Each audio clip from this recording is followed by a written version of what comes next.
എല്ലാവർക്കും നമസ്കാരം. നമ്മളിന്ന് പറയുന്നത് 1710-നും 1720-നും ഇടയിലുള്ള ഒരു കാലഘട്ടത്തെക്കുറിച്ചാണ്. മുഗൾ ചക്രവർത്തിമാരെക്കുറിച്ച് പറയുമ്പോൾ ഔറംഗസേബ് മരിച്ചു 1707. തുടർന്ന് ബഹദൂർ ഷാ ഒന്നാമൻ 1712 വരെ ചക്രവർത്തിയായിരുന്നു. 12 മുതൽ 13 വരെ ജഗന്നാഥ് ഷാ, 13 മുതൽ 19 വരെ ഫറൂഖ് സിയൻ, 19 മുതൽ 48 വരെ മുഹമ്മദ് ഷാ. ഇത്രയും ചക്രവർത്തിമാർ മാറി മാറി ഭരിച്ചിരുന്ന ഒരു കാലഘട്ടമായിരുന്നു അത്. മറാത്ത സാമ്രാജ്യത്തെക്കുറിച്ച് പറയുമ്പോൾ പേഷ്വ ബാജിറാവ് ഒന്നാമൻ ശക്തനാവുകയും മുഗൾ സാമ്രാജ്യത്തെ ഛിന്നഭിന്നമാക്കുകയും ചെയ്യുന്നുണ്ട്.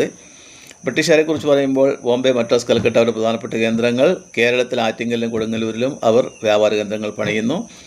1721 അധികാരത്തിൽ വന്ന റോബർട്ട് വാൾപോൾ ആണ് ബ്രിട്ടനിലെ ആദ്യത്തെ പ്രധാനമന്ത്രി എന്നറിയപ്പെടുന്നത്. ആറ്റിങ്ങൽ കലാപം 1721 നടന്നത്. അത് ഇന്ത്യക്കാരും ബ്രിട്ടീഷുകാരും തമ്മിലുള്ള ബന്ധം മോശമാക്കിയ ഒരു സംഭവമാണ്. പോർട്ടുഗീസുകാരെക്കുറിച്ചും ഡച്ചുകാരെക്കുറിച്ചും എടുത്തു പറയത്തക്കതായ ഒന്നും ഈ കാലഘട്ടത്തിൽ നടന്നിട്ടില്ല. ഇനി ഫ്രഞ്ചുകാരെക്കുറിച്ച് പറയുമ്പോൾ അവർ 1720 മാഹി കൈവശപ്പെടുത്തുന്നു. കോലത്തിൽ രാജാവാണ് അവർക്ക് മാഹി നൽകിയത്. മാഹി കേരളത്തിലാണെന്ന് നമുക്കെല്ലാവർക്കും അറിയാം. കേരളത്തിലെ ഒരു കൊച്ചു ഫ്രാൻസ് എന്നാണ് മാഹിയെ വിളിക്കുന്നത്. 1954 മാഹി ഇന്ത്യൻ യൂണിയനിൽ ചേരുന്നത്. പുതുച്ചേരി, യാനം, കാരിക്കൽ, മാഹി ഇവ ചേർന്ന് ഒരു കേന്ദ്രഭരണ, ഇതൊക്കെ ഫ്രഞ്ചുകാരുടെ കോളനി ആയിരുന്നു. ഇതൊക്കെ ചേർത്തിട്ടാണ് ഒരു കേന്ദ്രഭരണ പ്രദേശമാക്കി മാറ്റിയത്. പിന്നെ നമ്മൾ പറയുന്നത് യൂറോപ്പിലേക്കാണ് നമ്മൾ പോകുന്നത്.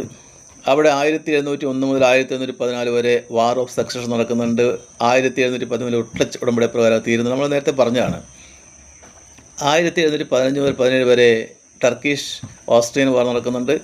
1715 ലൂയി 14 മരിക്കുന്നുണ്ട്. 1714 ബ്രിട്ടൻ ലോങ്ങിറ്റ്യൂഡ് പ്രൈസ് പ്രഖ്യാപിക്കുന്നുണ്ട്. സമുദ്രത്തിൽ സ്ഥാനം കണ്ടെത്തുന്നതിനുള്ള മാർഗം കണ്ടെത്തുന്നവർക്ക് കൊടുക്കുന്ന പ്രൈസാണത്. തുടർന്ന് ജോൺ ഹാരിസൺ മെറൈൻ ക്രോണോമീറ്റർ കണ്ടുപിടിക്കുന്നുണ്ട്. 1715 ഹാലി സൂര്യഗ്രഹണത്തെ കൃത്യമായി നിർവചിക്കുന്നുണ്ട്. ഈ കാലഘട്ടത്തിൽ ലൈബ്നിസ് തൻ്റെ തർക്കശാസ്ത്രം, തത്വശാസ്ത്രം, കാൽക്കുലസ് വികസിപ്പിക്കുന്നുണ്ട്. ഇനി അമേരിക്കയിലേക്ക് പോയാൽ 13 ബ്രിട്ടീഷ് കോളനികൾ ശക്തി പ്രാപിക്കുന്നുണ്ട്. വ്യാപാരം, ജനസംഖ്യാ വർധന, വിദ്യാഭ്യാസ വളർച്ചയുണ്ടാകുന്നുണ്ട്. 1636 തന്നെ അവിടെ ഹാർവാർഡ് കോളേജ് സ്ഥാപിച്ചിരുന്നു. ജോൺ ഹാർവാർഡിൻ്റെ പേരിലാണ് ആ കോളേജ് സ്ഥാപിക്കപ്പെട്ടത്. അതൊരു വലിയ സർവകലാശാലയിൽ പിന്നീട് ഉയരുകയുണ്ടായി. എന്നാൽ ലോകത്തിലെ ആദ്യത്തെ സർവകലാശാല എന്ന് പറയുന്നത് ഇറ്റലിയിലെ ബൊലോന സർവകലാശാലയാണ്. പിന്നെ ഫ്രാൻസിലെ പാരീസ് സർവകലാശാല, ഇംഗ്ലണ്ടിലെ കാംബ്രിഡ്ജ് സർവകലാശാല. കാംബ്രിഡ്ജ് സർവകലാശാലയിലാണ് ഡാർവിനും അതുപോലെ ഐസക് ന്യൂട്ടനും ഹോക്കിൻസ് എല്ലാം പഠിച്ചത്. പിന്നെ അവിടുത്തെ ഓക്സ്ഫോർഡ് സർവകലാശാല, പിന്നെ നെതർലാൻഡിലെ ലൈഡൻ സർവകലാശാല, സ്വിറ്റ്സർലൻഡിലെ എഡ്ബർഗ് സർവകലാശാല ഇതൊക്കെ ഉണ്ടായിരുന്നു. ഇന്ത്യയിലും തക്ഷശിലയും നടന്നയും വളരെ പുരാതനകാലത്തുണ്ടായിരുന്നു.